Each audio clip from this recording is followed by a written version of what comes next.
سلام دوستان، خوش اومدید به کانال خودتون. امروز با هم دیگه میخوایم این پاپوشای مجلسی رو ببافیم. اینا رو من با نخ کتان بدون مون بافتم و قلاب 1.40. در ضمن همونجور که میبینید روشون هم با مروارید کار کردم. زیره های من از این زیره های آماده است، مخصوص پاپوشه و روی اینا بافتم. حالا اگه شما دوست داشته باشید میتونید تو خونه خودتونم درست کنید. این زیره ها هیچ فرقی نمیکنه. من تو آموزش بعدی براتون میذارم که چجوری درست میکنیم این زیره های پاپوش. خیلی راحت درست کردنش.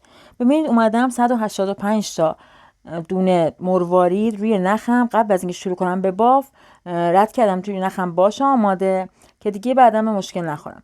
بس برای هر لنگه از این پاپوشا من 185 تا مروارید استفاده کردم.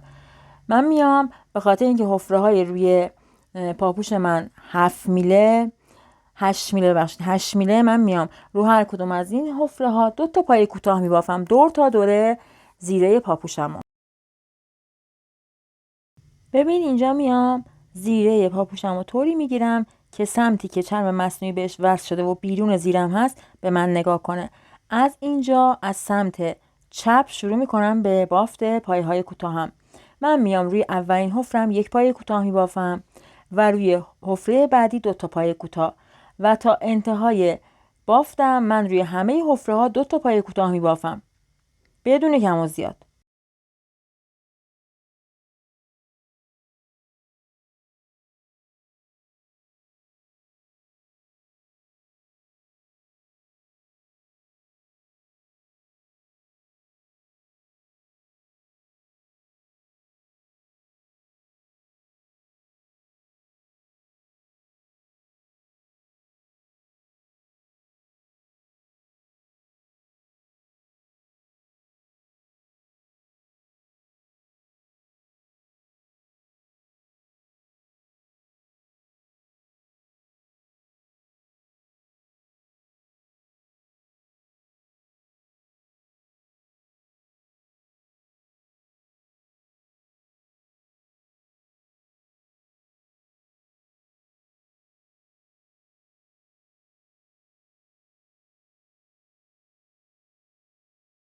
بافتم. ببین اینجا تموم شده الان پایه های من.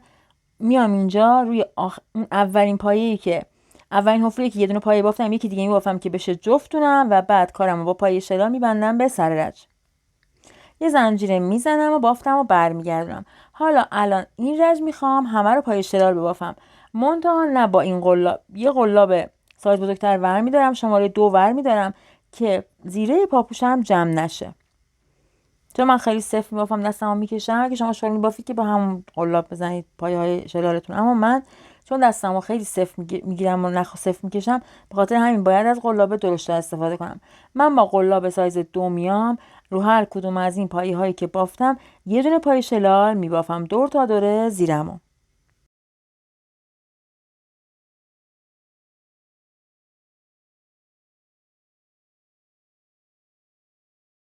ببینید بافتم به این شکل میشه. پس دور تا دور زیرمو رو هر کدوم از این پایه هایی که رج قبل بافتم یه دونه پایه شلال میبافم. بافتم. ببین رسیدم به انتهای رجم. اینجا میام باز با یه پایه شلال کارم میبندم به سر رج و یه زنجیره میزنم و بافتم و باز برمیگردونم. حالا این رج میام رج 3 میام همه پایه های شلالی که بافتم رج قبل رو هر کدوم یه دونه پایه کوتاه دور تا دور زیرم و میبافم. پس این رجم کار خاصی نمیخوایم انجام بدیم، همه رو پایه کوتاه میبافیم. رو هر کدوم از پایه های شلالی که زدیم رج قبل یه پایه کوتاه میبافیم تا انتهای رج. بافتم پای کوتاهم تموم شد. اینجا رسیدم به سر رج. میام با یه پای شال کارم میبندم به سر رج، یه زنجیره میزنم و بافتم و برمیگردونم. این رج میخوام مدلمو ببافم. میام از پایه اول شروع به باف میکنم. نخو میگیرم سر قلاب. اولین پایم میشه پایه متوسط، دومین پایم میشه پایه شلال،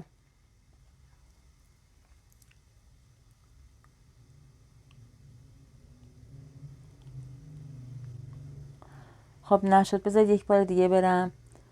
ببینید اولین پایم پایه متوسط، دومین پایم پایه شلال و همین بافت و تا انتهای رج ادامه میدم، تکرار میکنم. پس میام همین بافتم و دور تا دور زیره پاپوشم رو میبافم. یک پایه متوسط و یک پایه شلال.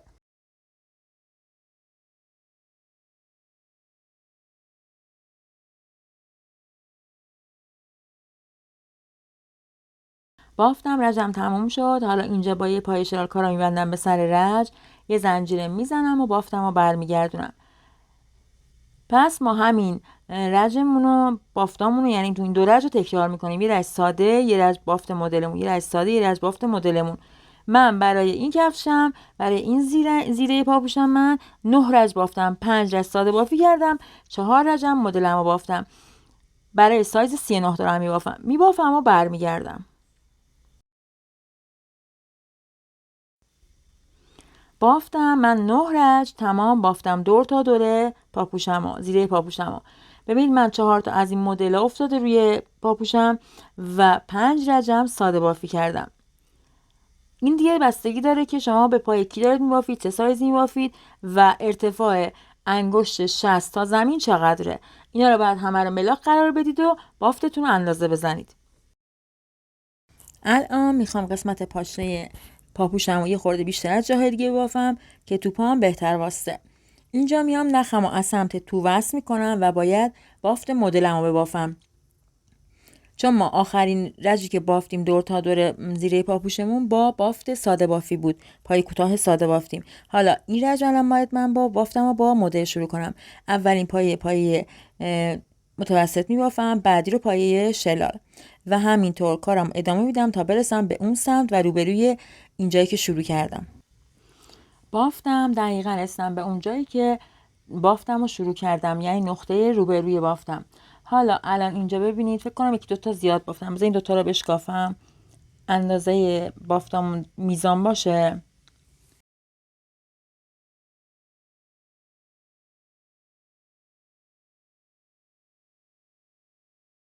الان از دوباره اندازه میزنم، درسته. الان دیگه دقیقاً روبروی هم دیگه است. خب حالا میام اینجا،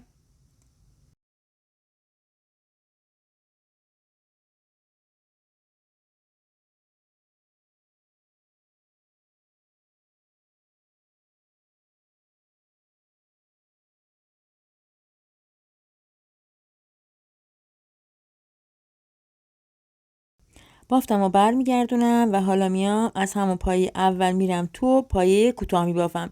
ایرج بعد همه رو ساده بافی کنیم، پایه کوتاه ببافیم.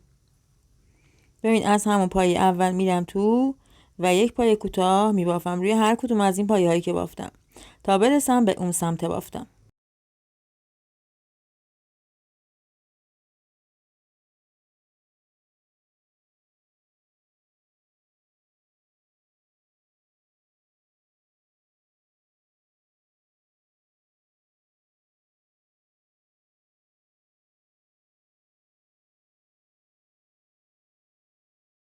بافتم رسیدم به این سمت. الان دیگه اینجا پایه کوتاه نمیبافم چون پایه کوتاه هایی که از رج قبل داشتیم و دارم. میام اینجا با 5 تا یا 6 تا پایه شلال میام بافتم و جلو.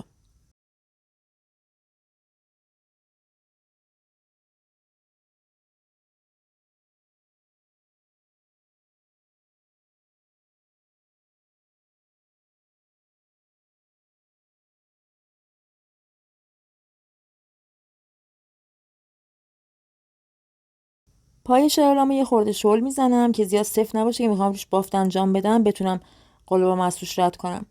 بس میام 6 تا پای شلال میزنم و بافتم و برمیگردونم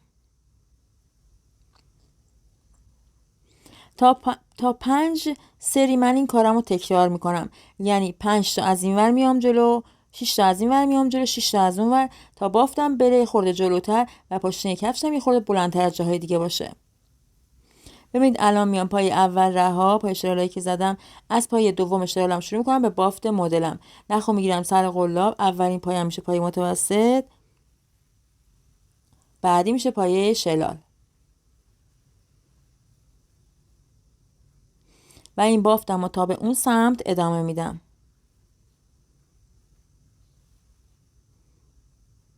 باز از دوباره یه پای متوسط و بعدی پای شلال.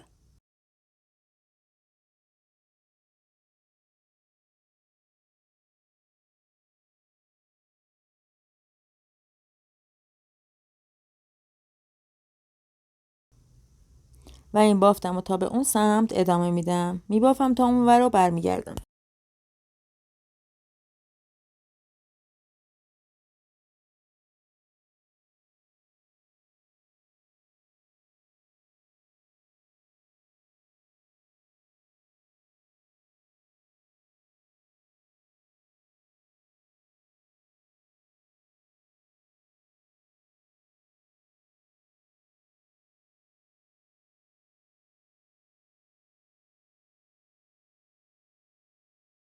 بافتم رسیدم به این سمت. ببینید اینجا الان بافتم و با پای شلال میبافم، یه دونه پای شلال میبافم الان. بعدی میشه پای متوسط. دیگه اینجا پای شلال نمیزنم، 6 تا پای شلال نمیزنم، میام با همون بافتم ادامه میدم، با بافت مدلم ادامه میدم بافتمو. و بعدی میشه باز پای شلال، بعدیش میشه پایه متوسط. اینجا رو فکر کنم اشتباه رفتم، بذارید این یه دونه رو بشکافم از دوباره برم. پس ما میایم این بافتمون رو به همین شکل که الان بهتون نشون دادم هر دفعه 5 تا یا 6 تا، حالا بستگی داره شما چقدر بخواید پاشنه کفشتون چجوری باشه. من تو هر رج اومدم 6 تا پای رفتم جلو و به این شکل 5 بار این کارم رو تکرار کردم. پس من این کارم رو 5 بار تکرار میکنم و بعد برمیگردم بقیه رو با هم ادامه بدیم.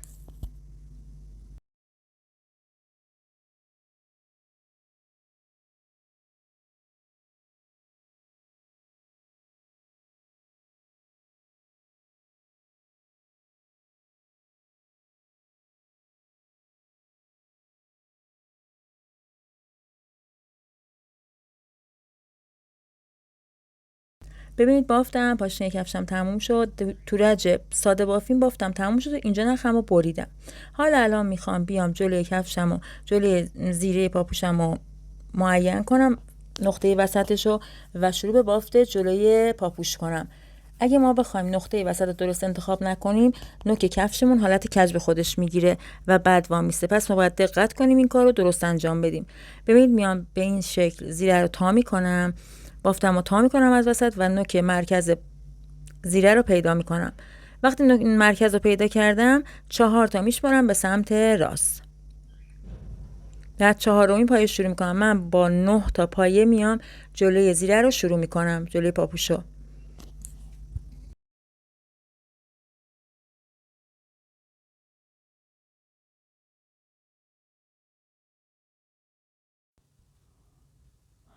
نخم رو از اینجا وصل میکنم، با یه زنجیر کارم رو محکم میکنم.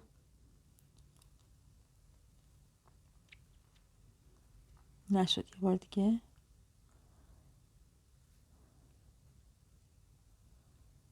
یه زنجیر زدم. حالا میام شروع به باف میکنم. این اولین پایم، این دومی، این 3، بعدی میشه 4، بعدی میشه 5، بعدی 6، بعدی میشه 7، بعدی 8،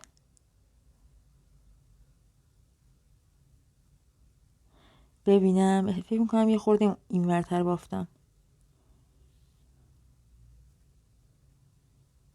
یک پای شلال و اینم دومین پای شلالم. یه بار ببینم درست بافتم. نوک کفشم کج نیست که. ببینم فکر میکنم کج بافتم، میخورده حالت کج گرفته به خودش. بعد بشکافم یه دونه بیام این ورتر. ببینید یه دونه پای این ور بشه نوک کفشمون کج میشه. همین یه دونه خیلی تاثیر داره. الان ببینید من اینجا رو میشکافم، یه دونه میام این ورتر، یه دونه اومدم این ورتر. حالا میام از دوباره همون پایه ها رو میبافم.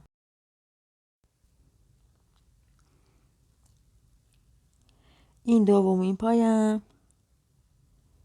این 3، بعدی 4، بعدی 5، بعدی 6، این 7،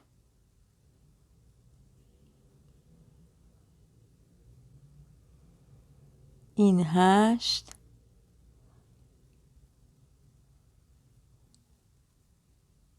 فکر کنم دیگه درست شد. 8 تا پایه بافتم، 7 تا پایه بافتم، 8می رو شلار زدم، یه دونم اولین زنجیرم یه پایه حساب کردم، میشه 9 تا پایه. بافتم و برگردوندم. حالا میخوام شروع به بافت رج برگشت کنم. رج برگشتم میخوام ببافم. من باید الان اینجا مرواریدامو روی بافتم بیارم. میام 5 تا مروارید میارم برای رج اول مروارید بافیم. 5 تا مرواریدمو میارم نزدیک.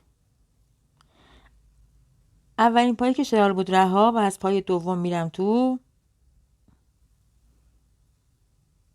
یک پایه کوتاه با مروارید میبافم. به این مرواریدم رو جا میدم دقیقاً از دومین پایه. یک پایه میبافم با مروارید. بسیار خوب. یک پایه کوتاه میبافم. بعدی میشه یک پایه کوتاه ساده و بعدیش میشه باز یک پایه با مروارید.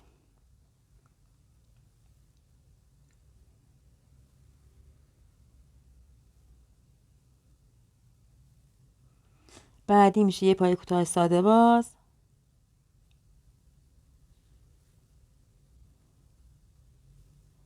بعدیش میشه یک پایه کوتاه با مروارید.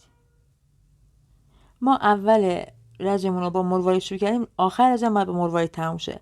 یه پایه ساده برم بافتم ما بینشون. حالا باز یه پایه مروارید.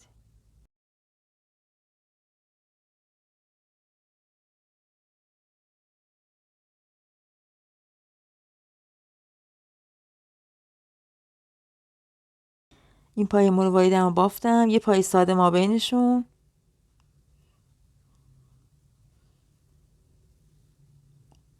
حالا پنجمین مرواریدم هم روی آخرین پایه هم میبافم که همون زنجیرم بود.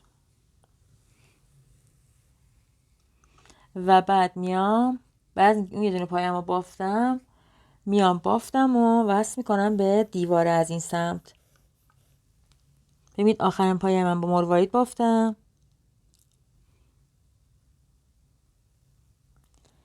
حالا بافتم و برمیگردونم و میام نخو میارم تو و 2 تا پایه شلال از اینجا میبافم. بافتم و به دیواره متصل میکنم.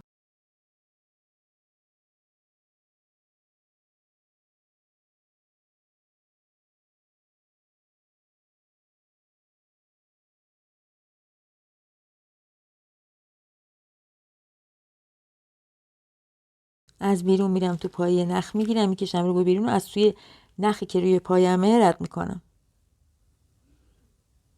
نخی که سر قلابمه. خب باز از دوباره یه پایه شلال دیگه میزنم.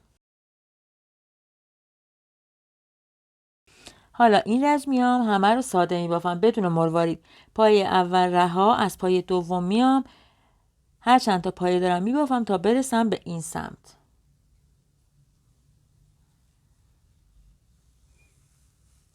الان رج رفتمه ساده میبافم، رج برگشتم و مروارید. پس تو همه رجا این کار رو تکرار میکنیم تا اونجایی که میخوایم پایه های مرواریدیم رو بذاریم. الان پایه ها میبافم میرسم به این سمت. از این سمت باز 2 تا پایه شلال به دیوار وصل میکنم بافتم و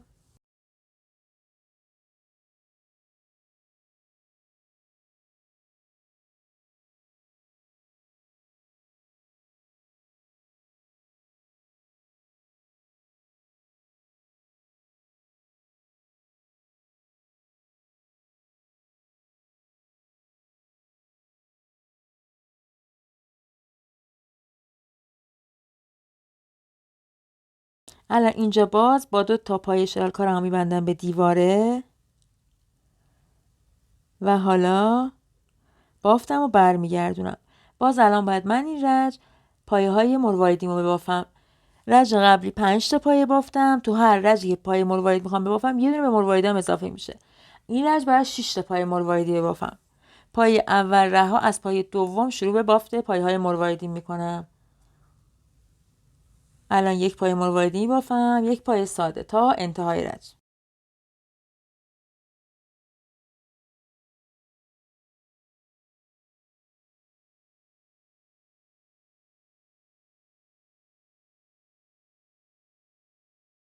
بعد این یک پایه مرواریدی رو بافتم، یک پایه ساده ما بینش و بعد باز یک پایه مرواریدی،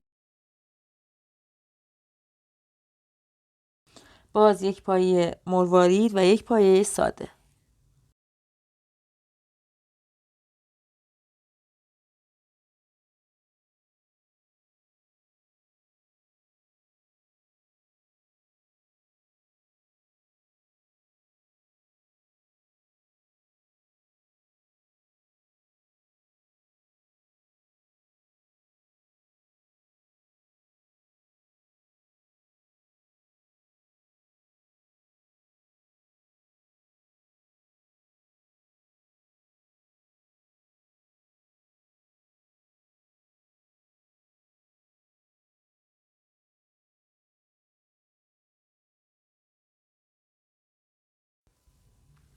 الان پایه هامو بافتم تموم شد. حالا میام باز با 2 تا پایه شل کارم میبندم به دیواره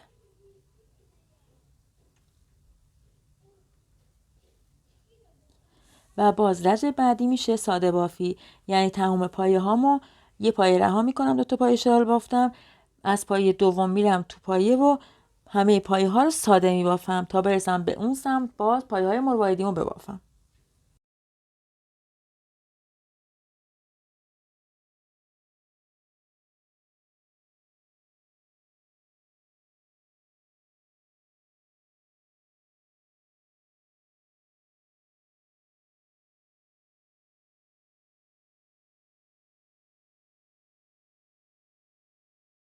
الان پایه های ساده ها میبافم تا برسم به اون سمت.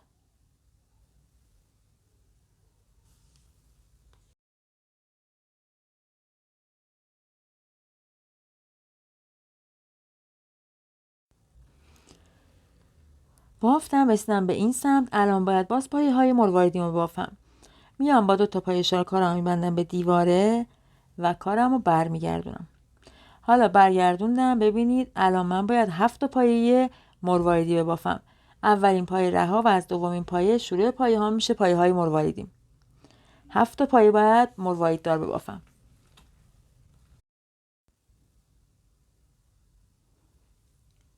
اینجا باز میام اولین پایه رها، از پایه دوم میرم تو، اولین پایه هم میشه پایه مروارید دارم.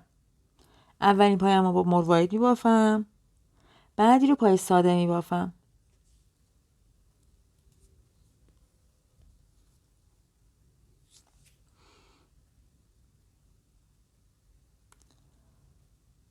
بعدی میشه پایه کوتاه ساده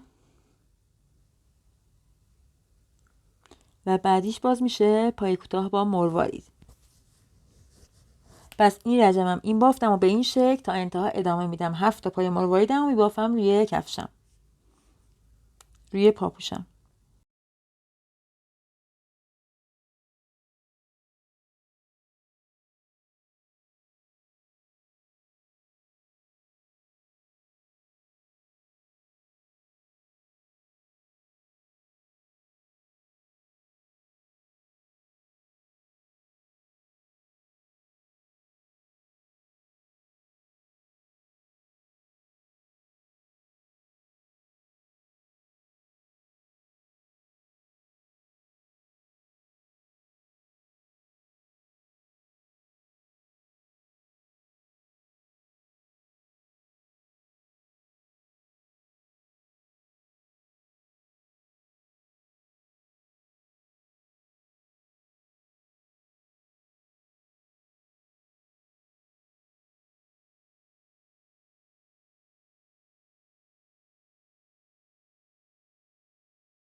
بافتم رسیدم به انتهای رج. الان اینجا باز میام با 2 تا پایه شل کارم میبندم به دیواره.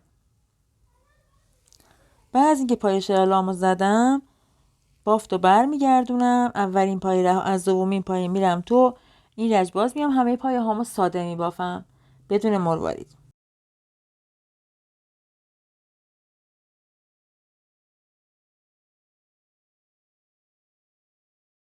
اولین پایه رها، از دومین پایه میرم تو و روی همه پایه ها پایه کوتاه ساده میبافم.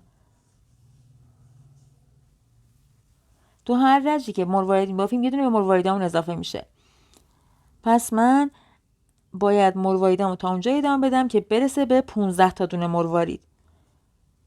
همین بافت ادامه میدیم تا پایه هامون برسه. ببینید تو این لنگه پاپوشم به این شکله.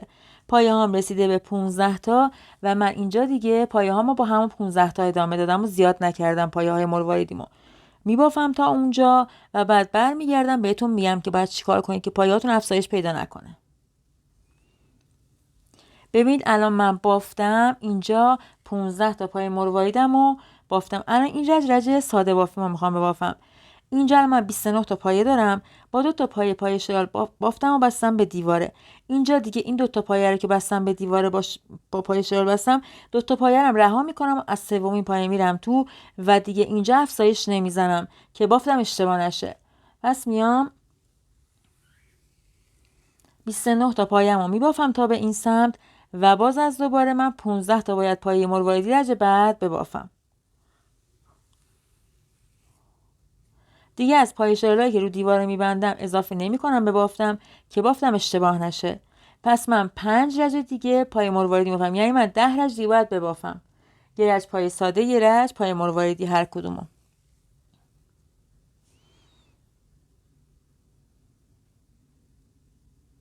پس به همین شکل میبافم و این 15 تا پایه های مرواریدیمو من 5 بار دیگه میبافم و برمیگردم بقیه رو با هم ادامه بدیم.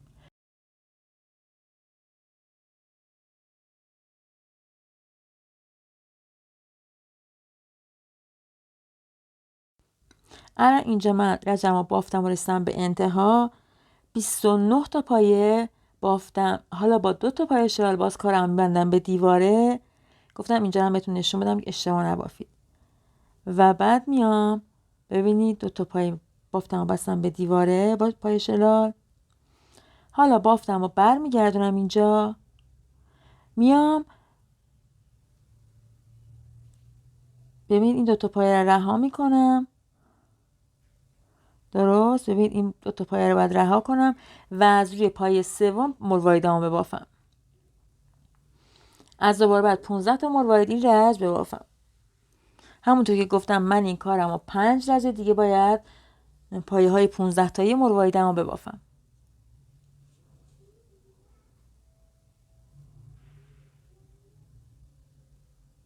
اینجا 2 تا پایه رها، از سومین پایه میرم تو، اولین پایه میشه پایه مرواریدیم. بس دیگه افزایش نداریم تا برسیم به ششمین رج 15 تاییمون. میبافم و برمیگردم. بافتم. ببینید الان اینجا من دقیقاً 6 تا از این پایه های مرواریدی 15 تاییم بافتم. خب اینجا الان دیگه بافتم و دیگه ساده بافی رجم و بر نمیگردم. میخوام اینجا بافت طرحم برم از اون سمت بیام. میام اینجا اولین پایم میشه پایه متوسط، دومین پایم میشه پایه شلال. الان بعد بافت طرحم بافم دیگه روی کفشم، رو پشت کفشم. ببینید به این شکل میام رو همه پایه ها یک پایه کوتاه و یک پایه متوسط دور تا دور بافتم و یعنی این پشت بافتم و میبافم تا برسم به اون سمت. میبافم اینجا رو، این یک رج رو تا انتها.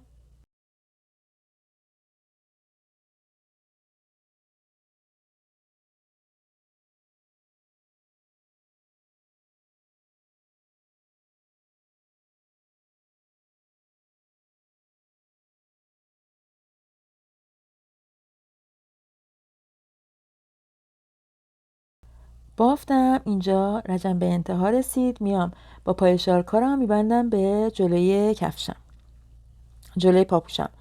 ببین اینجا با پای شال کارم میبندم به جلو.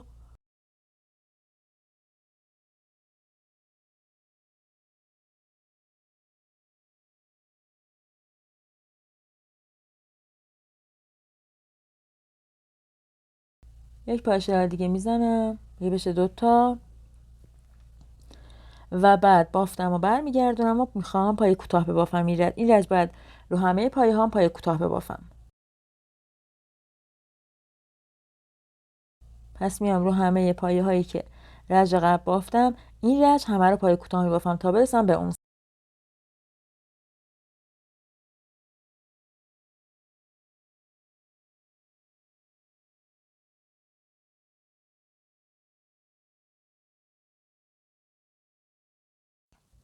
این رجم تموم شد، ساده بافیم تموم شد، بافتم این رجه ساده بافیمو.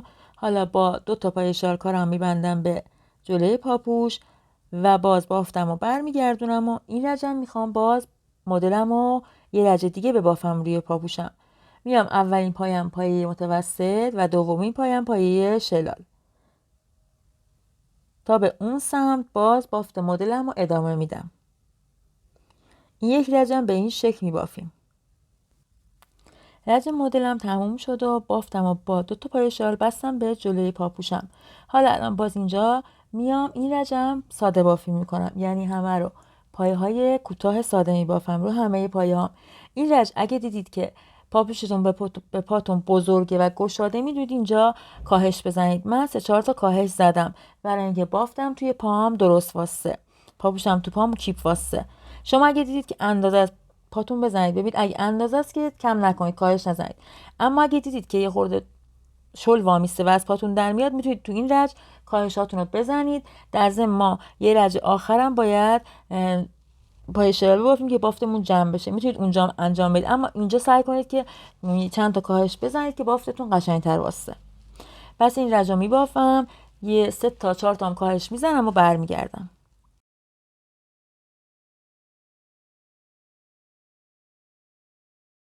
تا انتهای این رج بافتم. حالا الان میخوام اینجا بافتم تموم شده، این جلوی پاپوشم هم که اون یک رجی که رج رفت بود و من نبافته بودم، اونو میخوام الان پای ساده هاشو ببافم. پس میام رو هر کدوم از این پایه هایی که اینجا مروارید بافته بودم، رو هر کدوم یه دونه پایه کوتاه میبافم تا برسم به اون سمت.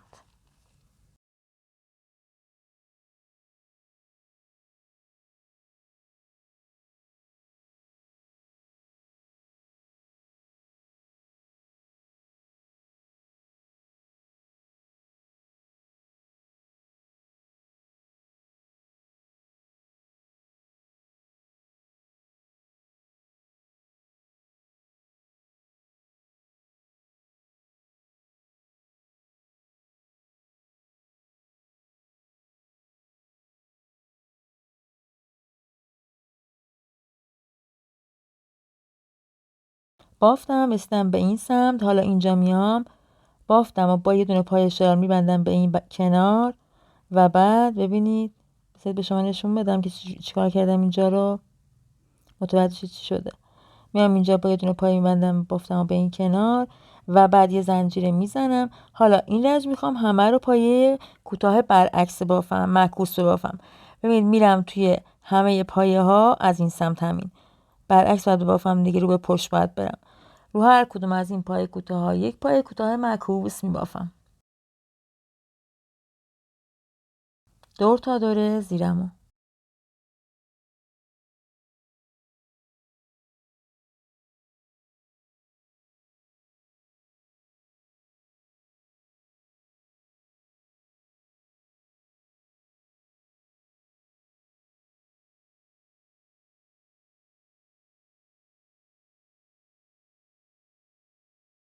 میبافم پایه های معکوسم و برمیگردم بقیه رو با هم ادامه بدیم. بافتم. ببینید الان من میخوام پایه های معکوسم رو بافتم تموم شده و الان میخوام پایه های شلالم رو بافم. برای اینکه پایه های شلالم رو ببافم و دیگه این کفشم خیلی جمع میشه و توی این زیره کفش نمیره، به خاطر همین من اومدم تو این قالب نمیره، من اومدم قبل از اینکه این پایه های شلالم رو بافم اینو کردم تو پای این قالبه که شما ببینید مدلمون شکلی شده. حالا میام دور تا دور پاپوشم و یک رجم من میام پای شلال میبافم که بافتم قشنگ جمع بشه و تو پا واسه. اگه شما پاپوشاتون سفته و پاتون اذیت میکنه که اصلا نزنید این پایه های شلال، این دیگه اختیاریه. اگه نه یه خورده شله حتما اینا رو بزنید، اما یه خورده شل بزنید یا با قلاب سایز بزرگتر بزنید که شلتر باشه و زیاد پاتون اذیت نکنه. پس من این پایه های شلالم رو میبافم و کار نهایی رو بهتون نشون میدم. بافتیم، پاپوشامون تموم شد. این شد کار نهاییمون. امیدوارم که شما ببافید و خوشتون بیاد و تو عروسی ها و مجلس های شادیتون بپوشید. خیلی شیک شد، خیلی قشنگ شد، برای مجلس خیلی زیباست. امیدوارم که شما هم خوشتون بیاد و ببافید این پاپوشا رو. اگه آموزش ما رو دوست داشتید حتما ویدیومون رو لایک کنید، واسمون کامنت بذارید و کانال ما رو به دوستانتون معرفی کنید. دیگه حرفی نمیمونه، تا یه آموزش دیگه شما رو به خدای بزرگ میسپارم. خدا یار و نگهدارتون.